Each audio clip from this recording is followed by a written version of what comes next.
La Côte d'Ivoire, premier pays producteur mondial de cacao, une place à préserver malgré tout.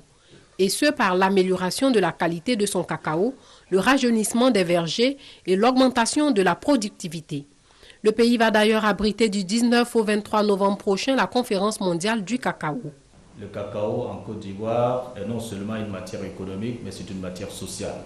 La rencontre d'Abidjan offre donc une opportunité et un cadre idéal de concertation.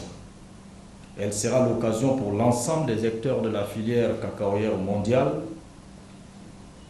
les producteurs, les exportateurs, etc., d'adresser toutes ces préoccupations en vue d'identifier les actions efficaces à mettre en œuvre pour un développement durable de l'économie cacaoyère mondiale.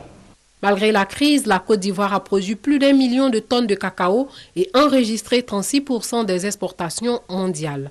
Mais le pays a encore besoin de rassurer les investisseurs. La Côte d'Ivoire a réussi en partie ce pari avec la résolution du travail des enfants.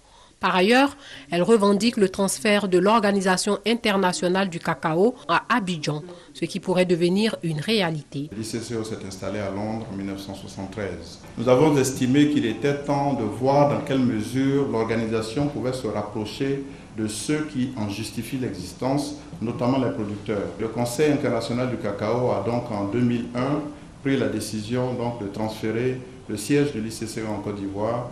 Pourtant, une question demeure, la lutte contre le chou and shoot, la maladie des cacaoyers. La filière va bénéficier de financement, mais aussi de l'expertise de son voisin ghanéen. En outre, les acteurs de la chaîne cacaoyère pourraient bénéficier des retombées de sa croissance.